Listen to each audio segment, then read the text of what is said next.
You crazy. Did Khalil fight against Glover? No. I think he did, but it was a different Glover. He got Glovered a couple times. Kutalaba. Oh, yeah.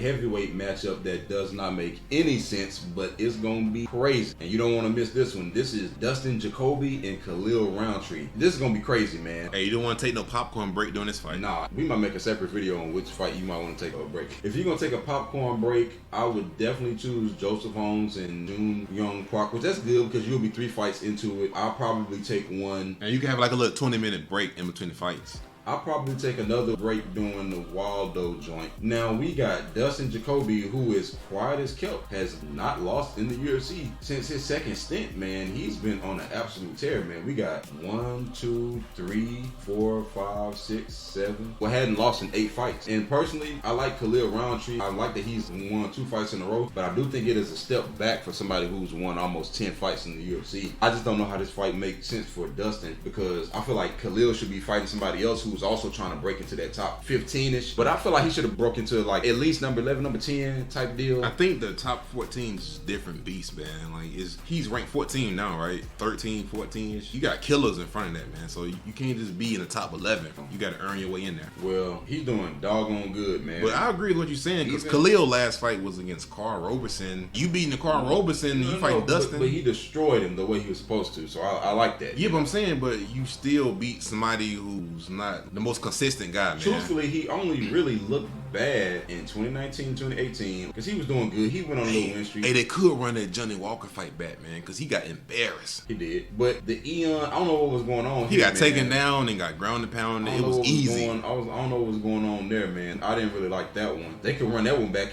Oh yeah, Kutalaba. In fact, if he wins this fight, if I was him, I'd say give me back one of those losses, because now I'm on a win streak, so both of those guys could benefit from a potential win against me at the same time. So you know what was wrong? He was Johnny's first fight in the UFC, and nobody knew Johnny had power like that. Okay. Johnny made an example out of Khalil Rountree. So if they run this fight back, man. But as far as how this fight could play out, man, this is a very dangerous fight for Khalil, because I like both of these guys. No, for Dustin, it's dangerous for both of them, because for Khalil it's dangerous because his weakness has been consistency, and Dustin, it ain't that many more people in the UFC who are more consistent. In fact, you could argue that in the history of the UFC, we have not seen this type of numbers. That's going to be a weakness for Khalil. Yeah, but you beating Darren Stewart and Josh Allen. Man, bro, some of these people, I'm not saying they're the best people in the world, but these are some solid wins. Again, he ain't in the top 5 or nothing like that. It ain't like he's saying he's trying to get a title shot. This is somebody who just broke into the top 15. That's impressive, man. And what's scary is Dustin Jacoby last fight, he knocked out an aggressive striker. You got Khalil, who's an aggressive striker, man. Does that benefit Dustin? But then at the same time, Khalil got the power and the leg kicks, and like he do so many different things that people don't give him credit for. This could ruin Dustin's win streak. He could arguably go in there and be taking a step back, not in competition as far as talent, but as far as ranking, and you can go in there and lose. That's why I didn't think the fight made sense, because I like Khalil, but I just feel like there was maybe other better fights that could be made. Now this would be a heck of a win for Khalil. I want to say if he could get this one, man, it's only up from there. I'm gonna tell you one thing: Dustin finna be taking Khalil down 3 rounds. And yeah, absolutely, he's not finna be standing over, because he has a glaring weakness. Khalil Rountree, and he wants to keep the fight standing up. He definitely does not want to go to the ground. The reach is going to be 74 inches for Khalil, and the reach is going to be 78. That's going to make a little bit of difference. The height is going to be 6'1" for Khalil and 6'3" for Dustin. Dustin 6'3"? But they're going to be kicking each other. They both going to be kicking. See, this is going to be like a chess match, man. So, because they have a similar background almost. I know Khalil is more Muay Thai kickboxing versus like traditional kickboxing from Dustin. This fight is going to be mostly stand up. As it's standing up, it's going to be a lot of head kicks. It's going to be a lot of body kicks. It's going to be a lot of front kicks. It's going to be wild. I think this fight ended in a knockout. Oh, absolutely. I think this fight ended in a knockout. And if it don't end in a knockout, I think Dustin going to start wrestling. Now, what I would like for it is if Khalil went into his bag and said, you know what, I'm going to go and get ahead of the curve, because I know you might try to wrestle. Because he did wrestle Michael, what's the dude name? Alexasia. He wrestled Michael, bro. Like, now I know he was a little bit injured. He said his knee was messed up. He wrestled. Oh, yeah, absolutely. He definitely wrestled. But Khalil might need to start wrestling now, man. Like, I would mix it up. I would not play that game of... And it might help his defensive wrestling, actually wrestling more. His offensive wrestling. You gotta start wrestling, man, because you don't want to go in there and what happens is, I hate to say this, man, but certain people with the mindset is, oh, I'm gonna go in there, we're gonna see who's gonna be the better kickboxer. No, winners are gonna go in there and see what the kickboxing looking like, and if it ain't going their way, they're gonna wrestle you and they're gonna get the W.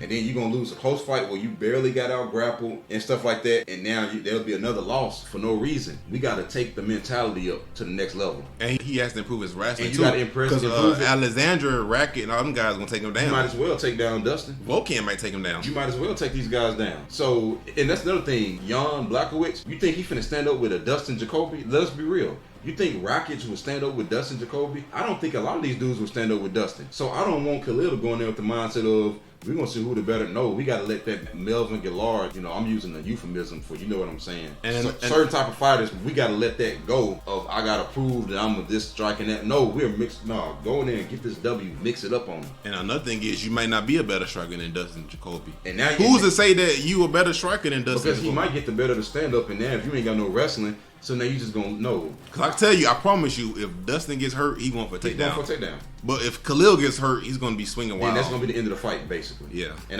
that's what I don't want to see. That's something you do in the UFC when you first get there and you don't know no better. But and I hate to be disrespectful. We've seen a lot of Melvin Gillard fights, and so we use that because we know what that means when we say it. We gotta let that Melvin Gillard mentality go. Man, mix it up with this. Message. Oh, yeah. What they say that we be back after the broadcast? The broadcast will be back after this short commercial break. Message, we gotta let that go, man. Dude, the thing is with us, bro, we'll sit up there, dude, and go back and forth with people and get cracked and don't have nothing to offer. Now here we are skating. Even when Khalil fought against Johnny Walker, he got hurt. There's nothing you can do. It was like, bro, you just kept getting hurt. But then let Rakic or let Magomed, let him go in there and fight one of these people and get hurt. And I'm not talking about when you get immediately knocked out. I'm saying like you get hurt, automatically take down, automatically press against the cage. I'm not finna let you do this. You crazy. Did Khalil fight against Glover? No. I think he did, but it was a different Glover. He got Glovered a couple times. Kutalaba. Well, it wasn't him though. But even like that's a good example because Glover, if you jab Glover a little bit too hard, look, automatic wrestling. You look at him wrong. The only time this fight gonna be standing up is when they say, okay, get off your stool, time for round 2. That's it. Hey, Chael Sonnen versus Vanderlei Silva, I can't let you get too close, man. I cannot let you get too close, man. I cannot, and we gotta take that mentality, man. I want to see Khalil win because he needs the win and Dustin can afford the loss, but I think that Dustin is more consistent, but I think this is the fight that can help Khalil break through. This is a breakthrough fight for Khalil. If Dustin won 30 fights in a row, he still won't get title shot. I don't know, man. That's kind of messed up. I hate it because even look at Jerry, man. It's like these guys get title shots off 2 or 3 fights. Ain't that crazy? And then you got guys like Tony Ferguson, Max Holloway. Has Jerry been that much more impressive than Dustin, except for the fact that Jerry had bigger named opponents? But would Dustin have beaten them too? From the looks of it. I don't know, man. Dominic Reyes, who else he beat? Volkan. I don't think Dustin can be either one of them. But it's funny that you say that because with a win, I think Dustin or Khalil might be fighting loser of like a Dominic Reyes and Ryan Spann. This is a big fight, man. Oh, yeah. This is a very big fight. I don't think either one of these guys can talk their way into like a big fight. No. That's really what it's all about. But after Dustin's last win, people did respond positively to him when he was on the mic and everything. His name kind of was out there a little bit more. Yeah. I think that the injury of that fight in the main event kind of drowned out a lot of people, good performances and stuff like that. But people do like Khalil. But as far as the actual fight breaking down, I think Dustin gonna do better on the feet. But you could be doing good against Khalil and just get knocked out. Yeah, man. But you can't really just bank on knockouts, man. We banked on knockouts long enough. That's like amateurs when you've been watching fights. The knockout has to come along at some point. But and then nothing break people down to get the knockout. I understand. Then nothing is Khalil has been beat by guys who took him down and ground and pounded him or submitted him. And if you think, and but Dustin is a wrestler. Dustin take people down and just lay on top of them. He's not trying to finish him on the ground. You mean Dustin a kickboxer? No, I'm saying he's a kickboxer. He's just a pure wrestler. That makes sense. Like he's a top guy. He's not gonna get on top of somebody and pass guard. Yeah. So I'm saying that might hurt him, bro. Because against Khalil, okay, round 2, now we on the feet. That's true. Or Khalil can stand up because you don't necessarily have to worry about Dustin passing guard. He ain't going for submissions like that. Well, I ain't say stand up now, you know. But then my thing is, I don't know if Khalil is the better kickboxer. Because, man, what Dustin did to that last opponent, man, that was very impressive. He didn't know what he was. He's still trying to figure out what he at. That man might still be asleep. Yeah, he's still trying to figure out what happened. But my mind says Dustin, at the very least, that's a safe bet. But the heart says Khalil just because, we like Khalil. You can never bet against him. I bet against him against Gohan Saki, man. I mean, a lot of money that night. Oh, damn. But then the fights that I bet on him, I You lost. lose. And I was confused because I was like, man, you were supposed to lose this one and you won. You were supposed to win this one and you lost. So that was kind of confusing. But I'm going with Khalil, man, just because I just like Khalil. How? Man. But Khalil about what? He only can win one way, though. I don't know, man, but he has been. His cardio has been looking better. His takedown defense has been looking better. He can keep the fight standing up. He knows that people don't have that many options as far as actually fighting him. And what if he sidekicked Dustin Jacoby's leg? But what if Dustin and do it tears to him? ACL? What if Dustin do it to him? I don't want to see nobody doing that. I know, that should be illegal. I don't man. want to see nobody doing it. I want Khalil to win, man, and I think Dustin can take the loss. But my brain says Dustin will win, but my heart says I'm going to stay in it for Khalil. Man, I'm going with Khalil first round knockout, man. Hey, all right, well, hey, that'll be good for me. Sure.